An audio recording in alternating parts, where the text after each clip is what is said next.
Oh, you know what? Look at that, it's right here.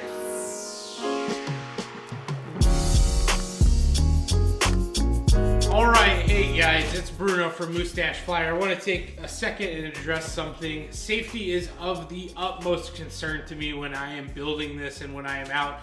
That's if you've watched any of the other videos, you know that I make sure and make a point to tell you to be safe. Now, the video that I did with airing up the tire and everything like that, it was a kicks and giggles video, but at the same time kind of showing another side of me and how I kind of am. I like to have fun, I like to act goofy, but with that being said, that is something that is extremely dangerous. As I said in that video, suggest you take these and get them done at a shop if you don't feel comfortable doing them. But I want to show you at least how to get to the process and the step of getting it to where you can take it to the shop. So we've got our Matco 6-inch wheel here. You can tell I have got the axle removed and I also have the bearings removed. Now what we're going to want to do is we're going to take a T30 bit with these 3 star screws on the inside, remove them. Now you don't have to use a drill. You can do it by hand. This just makes it quicker for me, so that we're not spending a ton of time. When I go to put this back together, I won't use this drill to final tighten it. I'll actually use my wrench attached to it. So you can remove that guy, and then you're gonna notice these right here. Make sure and remove these and put them to the side so you don't lose them. Just like that with your 3 bolts. Now, we've got this pretty much where we want it, but we need to loosen these nuts and pull this half apart. So let's start with that. And the way we're going to do that is we're going to take a 1/2-inch socket along with a Torx bit number 6. Put it in here. Then we're going to do a little bit of loosening. Okay, now that we've got those broken and loosened, I can take my 1/2-inch socket here, then my Torx bit, or not my Torx bit, but my hex bit here, and remove these guys, making it a little bit quicker and easier.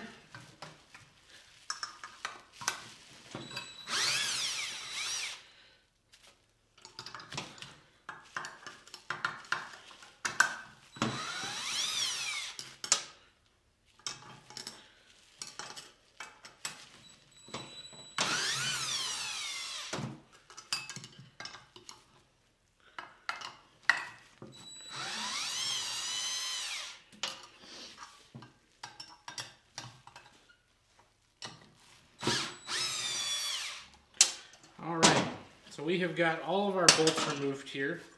And what we're going to do is 3 of our bolts are going to come out from the side along with all our washers here, which I'll pick that one up here in a second.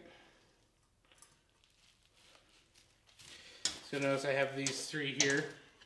Now that this is split, we can split it here just by kind of jiggling it back and forth and moving it.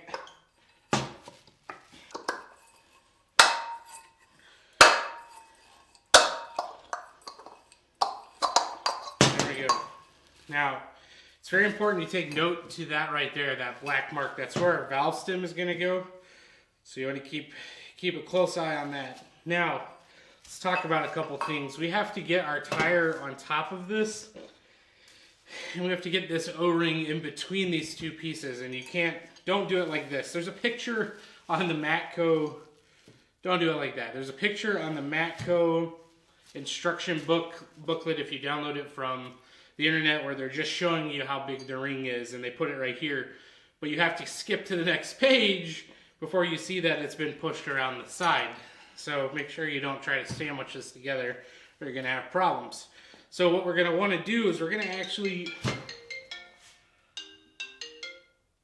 Hello? Hello? Hey, I just want to see almost blow your face up. Yeah, I know. Pretty bad, huh? A few moments later. Okay, so in the middle of doing this video, my phone decided to go off with one of my buddies saying that he saw the video we were just talking about. telling me how absolutely dumb I am. Well, he's not wrong. Well, let's get back to what we're talking about. So on these split rims here, you're going to want to make sure that these are flush and that there's no real bad etching or anything like that. And the reason being is when these two pieces go together with this ring on the outside here, it mates it to where it's airtight.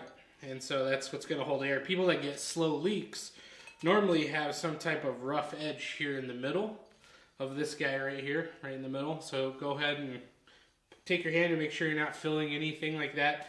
That or their O-ring has a cut or a slice in it. Now, when I got mine from the factory from Zenith, you know, Matco ships this to them and then Zenith ships it out. One of my O-rings looked like it had sat on a shelf for a long time. It had little bubbles and pocket holes in it. It could have been from the manufacturing of it. So I called them and they're going to send me another one, and that's what I'll do for the nose gear when we go towards that. But we're going to use our valve stem here. Now, I went down to my local Walmart and just asked to use their valve stem tool, pulled it through, and real easy. You can do this by hand, but I was already out, made things a little bit easier. So the way we're going to do this is we need to grease this guy up and get it down here. And you're going to say, well, why are we using the side with the valve stem? Well, if you try to do this on this guy with how big it is, you're going to sit here and you're going to fiddle with it for a long time. And I'm not going to lie, I did too. So what I did was I got smart and figured out that I could hook this here and then just come and push it down like that. So that's what we're going to do. So you're going to want to take a little petroleum jelly, Vaseline, KY jelly if you got it, you know, if you're into that kind of thing. A little white lithium grease always works good too. So you just give her a good behoove of the old white lithium grease. Then we're going to take her, put her around there. And now this is going to be kind of hard, I imagine. And then just push down. And then just like that. Ooh, don't lose it. So I have to work it with my right hand. Well, I try to hold it with my left hand. If I had a better left hand, it would be better. But there you go. So you can kind of see what we're doing here. So now, when we go to put this together with our tire in the middle, we need to make sure we catch this black mark. And that's where our valve stem goes. So we'll put this guy together like that, but with our tire in the middle, obviously. And then we're going to push this over. Because what you'll do is you'll push down on the tire, and you'll be able to kind of push this O-ring into place. And what I did on the other one was I kind of just went ahead and lubed all this up too, so that, well, it didn't have a hard time. And this isn't going to hurt it. You're just going to have a little bit of white lithium grease inside the tire, which is actually going to help seat it too whenever you go to do it. So it's kind of doing two things at once. So let me grab the tire here, and we're going to actually move some of this out of our way here. Okay, so we are ready to put our tire on. Now, what I've already done is I've taken a little bit of soapy water, sprayed it around the inside ring of my bead on the tire. I've got a little bit of lithium grease on both sides. Reason being is it's just going to kind of help this kind of slide around and seat itself. Now, be very cautious with this, because this is kind of how it works. If you have white wall lettering, you're going to want it to be on the outside, or you're going to want it to be on the inside. That's personal preference choice. As you can see on mine, it has no white walling, no lettering that's white. That's what that is, or circle that goes around it. So which side mine goes on doesn't matter. Now, this is your hub side. This is basically what the brake caliper attaches to. So this is going to be the inside of where it's at. So if you had white walling, if you had lettering out here, white walling, you would want it on this side, because this is what's going to be attached to our axle. So I'm going to slide this guy in here like this. I'm going to find that valve stem mark and put it towards me, which I just found it like that right there. And then I'm going to come up here, find my valve stem, and mate these two halves together. Now you're probably asking, well, why haven't you seated the tire yet? Or, well, you're not going to be able to really seat this tire until we get it together. So there you go. Now I've got it together. Now I haven't done anything with the O-ring, because What I'm going to do real quick is take and grab 3 washers and 3 of these locking nuts and catch the hub studs that you see there. Just like this. Just like that right there. Grab all 3. And what this is going to do is kind of sandwich our 2 halves together really quick so that we can put the other ones in and then torque them down. And you can do a final torque now when you get all 6 in, which is exactly what I'm gonna do. But I'm gonna get this all together before I do that. All right, so I've got those together now. I'm just gonna get these to where the rim is flat like that. You can see now it's flat. I haven't torqued anything down. So now that I know that that's flush against the both metal pieces, I'll come back in here and put my other bolts. And the reason I'm going to do that is so that I know this is exactly where its final place is going to be.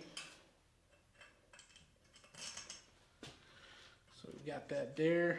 Grab our washer on this side, our locking nut, just like that.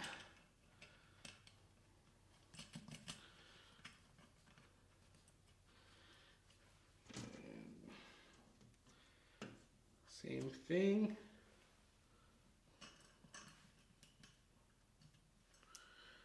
Locking nut. Whew, that was close. Just like that. And take our last bolt here, slide it through,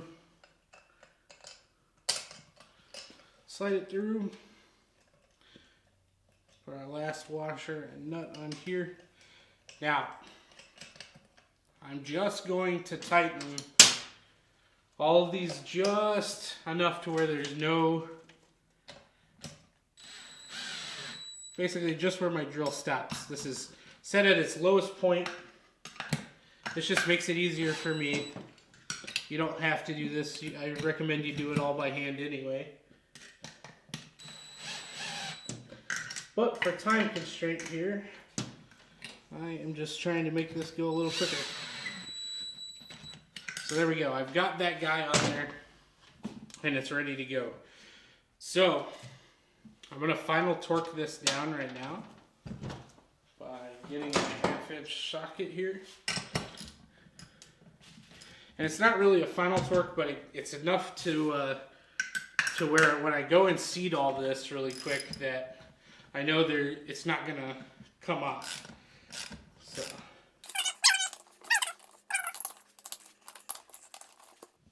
Okay. So I have kind of got that where I need it. So this is where the kind of the difficult part of even showing this is going to be. You can see we have our O-ring back here up against this lip, right? And we have our valve stem here. So I know that when I go to do this, that's going to be the thing that gets caught with the O-ring. So the way I'm going to do this, I'm going to try to show you how to do this, but man, it's going to be really difficult. So I've got this kind of down like that, as you can see, which actually, you know what, we'll just do it from this side.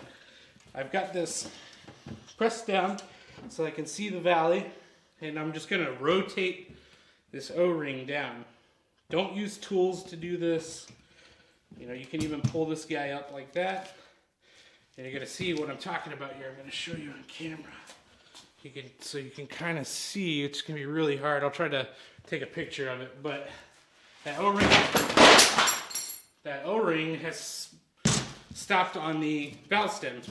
And I'll just pull it over it. And then I'll spin this and make sure that that O-ring is set in the valley where it needs to be. Now, this is where we were on the other video. See, now I can press this down just like that, and it'll seat it a little bit. And man, my AC book, aircraft inspection book fell. How about that? and my phone, and my torque wrench, which, let's take a second to talk about that. My torque wrench fell off the table because I didn't have it zipped, and that book knocked it off because it was laying out like that. This could be uncalibrated now, so now I'm going to need to check it. But back to what we're doing. We're going to take a ratchet strap, which I have lost after last night's video. Oh, you know what? Look at that. It's right here. I'm retarded. Alright, so we're going to take this guy, put it around it like this. Keep in mind, this is the safe way of doing it, not the other way. Move it around, put my valve, put the piece right where the valve stem is. Makes it go a little easier. And then I'll just crank on this guy, and it will start to pull our tire out where it needs to be.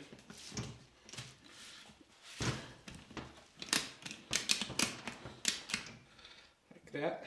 And once you can feel that this isn't moving, you should be good. So we'll undo our valves cover here. Grab our air gun. These tires are 8x12 or 8x6, 8-inch on 6-inch rims, which hold 20 psi.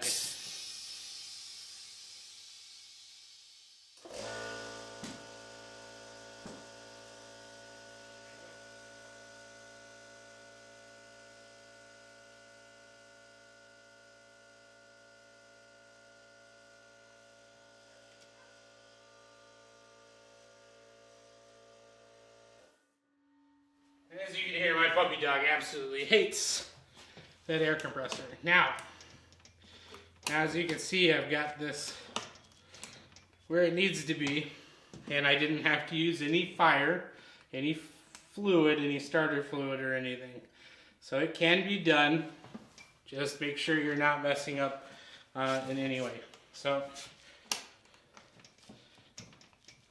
which I'm gonna do this all off camera, but you can see we're holding air, and just to double check that I'm holding air, I'll squirt some soapy water.